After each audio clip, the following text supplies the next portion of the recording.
ఇక అదేవిధంగా కల్వకుంట్ల కిషన్ రావుగా కిషన్ రెడ్డి అందుకే కేసీఆర్ను కాపాడుతున్నాడని, కిషన్ రెడ్డి కేసీఆర్కు దత్తపుత్రుడని, కాళేశ్వరం కేసు సిబిఐకి ఇచ్చి 6 ఏళ్లైనా చర్యలు లేవని, బీజేపీ ఎంపీలతో రాష్ట్రానికి ఒరిగిందేమీ లేదని నిజామాబాద్ సభలో మరి సీఎం రేవంత్ సంచలనమైన వ్యాఖ్యలు చేశారు. కాళేశ్వరంకి మీకు ఇస్తే ఇంతవరకు మీరు ఏం చేయగలిగారు, ఏం చేయలేకపోయారు, వాళ్ళని అరెస్ట్ కూడా చేయలేకపోయారు. బీజేపీకి బీఆర్ఎస్కి ఏదైనా మీరు ఓటు వేస్తే, మున్సిపల్ ఎన్నికల్లో ఓటు వేస్తే అది మూసీలో ఓటు వేసినట్టే అని చెప్పి రేవంత్ చెప్పడం అయితే జరిగింది. ఇక అదేవిధంగా చూసుకుంటే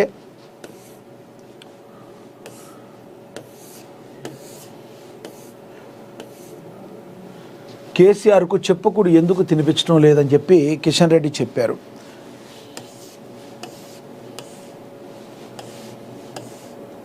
వార్తాపత్రికల వార్తా విశ్లేషణలో షార్ట్ బ్రేక్ తీసుకుందాం.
షార్ట్ బ్రేక్ తీసుకున్నాం అని చెప్పారు.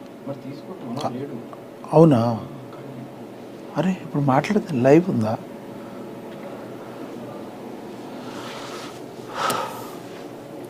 రైట్. ఇక జనసేన పెద్ద ప్లానింగే చేసిందని, మున్సిపాలిటీలో మొదలు జిహెచ్ఎంసీ నాటికి శక్తిగా వచ్చే అసెంబ్లీలో అడుగు పెట్టాలని ఫిక్స్ అయిందని, 336 వార్డుల్లో పోటీ చేస్తున్న జనసేన కరీంనగర్లో 56, నిజామాబాద్లో 48 స్థానాల్లో ప్రచారానికి జనసేనాని పవన్ దూరమని, జిహెచ్ఎంసీ సమయంలో రంగంలోకి దిగారని, జనసేన తెలంగాణలో దూకుడుగానే పోటీ చేస్తుందని, మున్సిపల్ బరిలో ఎంట్రీ ఇచ్చి జిహెచ్ఎంసీ నాటికి శక్తిగా మారిందని, వచ్చే అసెంబ్లీలో ఖచ్చితంగా అడుగు పెట్టాలని ప్లాన్ చేస్తుందని, పెద్ద ప్లానింగ్తోనే బరిలోకి దిగిందని, రాష్ట్రంలో ఈ నెల 11న జరగనున్న మున్సిపల్ ఎన్నికల్లో జనసేన పార్టీ 336 వార్డుల్లో పోటీ చేస్తుందని, జనసేన పార్టీ పోటీ చేస్తున్న స్థానాలపై అధికారికంగా పత్రికా ప్రకటన విడుదల చేస్తుంది. ఒకేసారి జనసేన పార్టీ ఇన్ని స్థానాల్లో పోటీ చేయడం సామాన్యమైన విషయం కాదు. పవన్ కళ్యాణ్ మున్సిపల్ ఎన్నికల ప్రచారానికి రావాలని మొదట భావించిన తెలంగాణ, ఆంధ్రలో ఉన్న ప్రత్యేక పరిస్థితులు ఎన్నికల ప్రచారానికి ఇది సరైన సమయం కాదని భావించినట్లుగా తెలుస్తుంది. జిహెచ్ఎంసీ ఎన్నికల సమయంలో ప్రచారంలోకి దిగితే ప్రభావం బలంగా ఉంటుందని నిర్ణయానికి వచ్చినట్లుగా తెలుస్తుంది. ఇక అదేవిధంగా జిల్లాల వారీగా తమ పార్టీ అభ్యర్థులు ఎంతమంది పోటీ చేస్తున్నారో పేర్కొంది.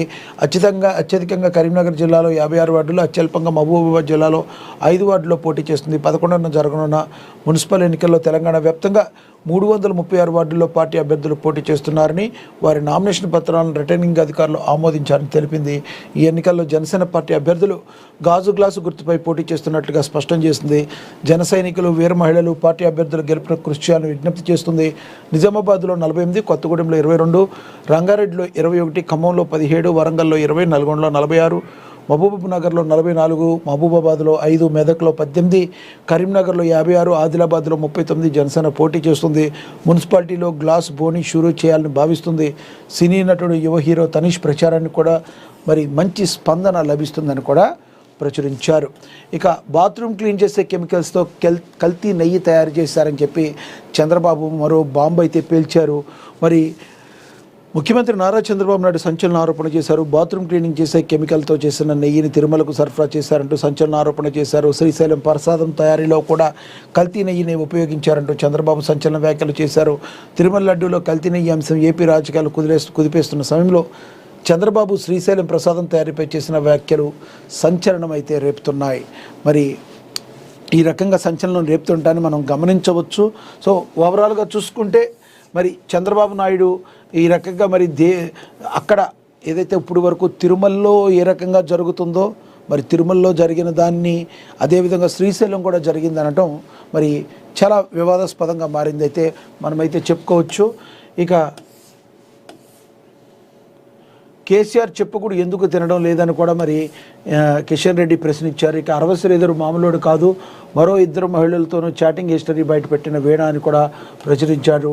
ఇక అదేవిధంగా ఆదిలాబాద్ కాంగ్రెస్లో ప్రచార జోరు, కంది శ్రీనివాసరెడ్డి ఆధ్వర్యంలో గల్లీ గల్లీలో హోరు దూసుకుపోతున్న కాంగ్రెస్ అభ్యర్థులను ప్రచురించారు.